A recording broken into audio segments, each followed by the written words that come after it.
interesting results from the shooting that we did that day.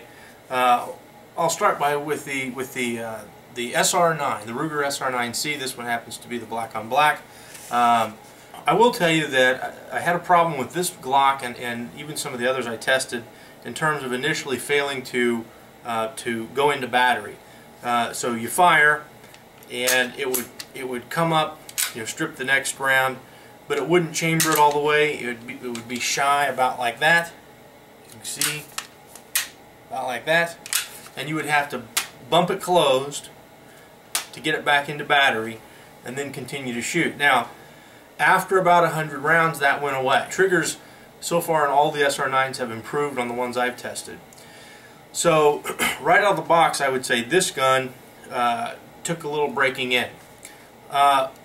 Overall, though, this competed very well against the Glock design. One of the shooters, in fact, ended up choosing this to be his #1 choice.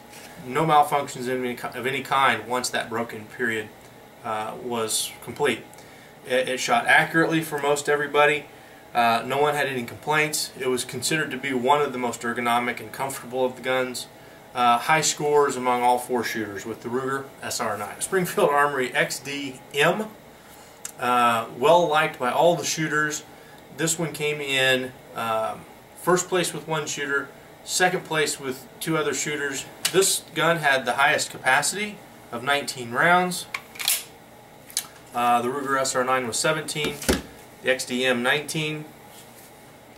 I thought, by the way, the XD-M had the best sights. The front blade was a little narrower. I had a much better picture in terms of daylight between the front sight and the rear sight windows. I like the sights very well on the XD. The most accurate shot of the day, the most accurate grouping of the day, actually came with the XD. It appeared to be accurate with most loads across the board. I'll go into that in just a second. Smith & Wesson MMP, a first choice among one of our shooters, and actually a last place finisher with one of our shooters, but a very strong second place amongst everybody else with different first places. So it's a very strong contender. Glock 17 was a first place finisher for one shooter, second place for another. And I suppose with that I'll just kind of break into my opinion. I have a real hard time with this because I enjoy shooting all of them. If you want to open these guns new, out of the box, and rely on them, I would put Ruger not at the top. However, once you break in the Ruger, in my opinion, having put an awful lot of rounds now through 4 different samples of the Ruger's SR9, I would say it is, in my opinion, as reliable and durable as any of the other samples. If you want a gun that you know brand new out of the box is going to do well, you can't go wrong with the MMP, the XD, or the Glock, of course. I would put the XD and the Glock head-to-head in terms of reliability and testing that I have done, in terms of the rounds that I have shot, as head-to-head. I've not had a single problem with either of these guns through all the testing and shooting I have done. None.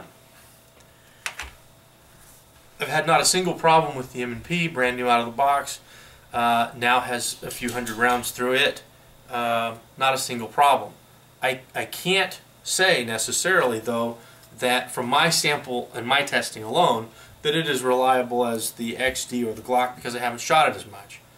I can tell you that there are many law enforcement agencies that are using the Glock, as we know, and a significant number using now the M&P.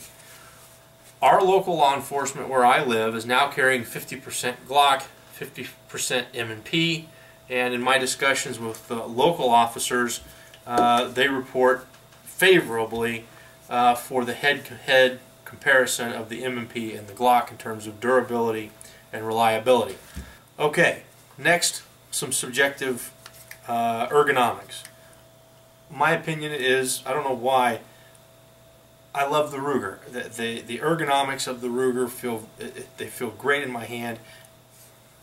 17 rounds. It's the only one that had an external safety. The SR9 does have this chamber indicator and a firing pin indicator. So very high marks for the Ruger SR9, with the caveat that it needs to be broke in. and the closing into battery and the trigger will improve for you. The Springfield XD-M. I've tested two samples here. One is stainless over black and one is stainless over an OD green. I've had absolutely zero problems with either one. They have ambidextrous mag release, as does the Ruger. 19 round magazine, very comfortable grip. The takedown, perhaps the simplest of all of the guns here. I like the takedown lever very much. There is no pin to lose. You retract the slide, drop the magazine, flip that down, the slide comes off. One thing I really like about the XD, you do not have to pull the trigger to release the slide off the frame. The XD proved to be the most accurate gun for the day amongst all shooters. So accuracy wise, we have to give first place to the XD-M. The sights I thought were the best for the day.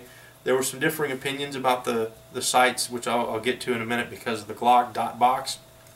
But the sights I think are most favorable. There is a chamber indicator here, as there was on the SR9, and there is a firing pin indicator here to tell you whether the firing pin spring, whether the gun's cocked or not. This gun has one element of safety the others don't, which is that it does have the grip safety back here, much like a 1911. Marks the most accurate gun in our testing, the XD9. No complaints from anybody on the XD9. The Smith & Wesson M&P. Summary for the day, great pistol. Most everybody liked it. There was one complaint about the trigger. But the ambidextrous mag release, it can be flipped around. Unlike both the Ruger and the XD, which actually works ambidextrously within the gun, this one has to be flipped. But it does have ambidextrous slide release. The takedown lever is much like the XD, so benefit to the M&P there. There's nothing to not like about the M&P. It didn't prove to be either the most accurate nor the least accurate. It is ergonomic. Everybody liked the grip and how it felt. So far, I'm loving this gun. I haven't tested it as much as I have the XDs and the SR9s or the Glocks, but in the short period of time I've had this in for testing, I love it. I'll try to tell you more later. But this came very strong in the testing. Everybody liked it. What can you say about the Glock? 17 round plus 2 makes it 19, which ties it with the XD. There's only the one side, of course, for the manual of arms for the slide release and the mag release. This, of course, was the standard. One shooter favored this above all others, followed by the XD. The grip angle here, of course, more extreme than the other guns. Everybody new to the Glock, or at least not a lot of miles behind the Glock, would say it's not as comfortable as the other designs that were tested. So these are different ammo loads, as I've showed you before, with other targets. Right here we have a cluster of SR9s. Right here's a cluster for Glock. Here's some M&P. In other words, different guns being shot at this plate. But all of them are shooting the same load. So this plate, for example, represents Remington 124 grain jacketed, a full metal jacket, Remington 124s, being shot by all 4 guns. And you'll see that the guns, some guns shoot this load better than others, and some are more on target more than others. You can't see it through the video, I'm just kind of showing you how it worked. What I can show you, what I can tell you, is that each shooter would go through this series shooting, and we can go through and then measure, and we did go through and measure each of these groups for all of these shooters. We tested. Here we go. We tested. We went to Walmart first. Winchester white box. Federal, the burgundy box. Remington, the green and white box. And these are just the full metal jackets. We tested Blazer Brass. We tested UMC. We tested Bear, Brown Bear. We tested Silver Bear. We tested Tull and American Eagle. I think that covers our ammunition. So as you can see, we shot a lot of different loads through these guns. What I can tell you, surprised and happy to see was, like I said, the XD proved to be consistently, with a couple of exceptions, but the most consistent, accurate gun in the testing. Also, the American Eagle 115 grain 9mm proved to be the most consistently accurate of the cheap full metal jacket 9mm ammo. 115 grain American Eagles were consistently accurate for each shooter as compared to other loads. There were occasions where a particular gun would, like, for example, the Remington. We had one shooter produce a very good group with the Remington 115 grain, no, excuse me, 124 grain out of the XD.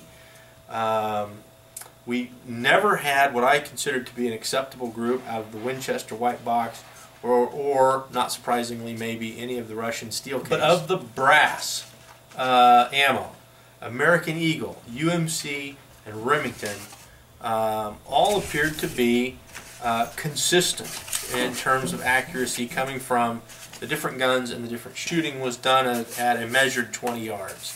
So as you can see, you know, we're getting very consistent. Obviously, paper plate at 20 yards is plenty combat accurate. You can see on my chest here. So all these guns are putting paper plate at 20 yards. That's good. But when we get to where we're starting to count groups into the 2-inch range, or the even 3 or 4 inch, 4-inch range is considered the standard anyway. But when we're cutting that in half into 2-inch groupings, you can see we're getting some good results out of these guns when we have the right ammo. First comments, I suppose, is the Silver Bear. I would shoot that anytime. That's just my opinion after having shot all of these guns. They all shot Silver Bear, no problem. It's cheap. It's paper plate accurate as with everybody else at 20 yards.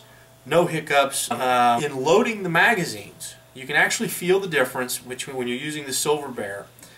Those load fine. But when you're starting to load the Brown Bear, you can almost feel the bullets kind of hanging up in the inside walls of the magazines as you're trying to load them. Here's the final question. What exactly is the Glock legacy? Is the Glock legacy that it still remains the best gun on the planet? Or is the Glock legacy that it's been surpassed by some subsequent superior design?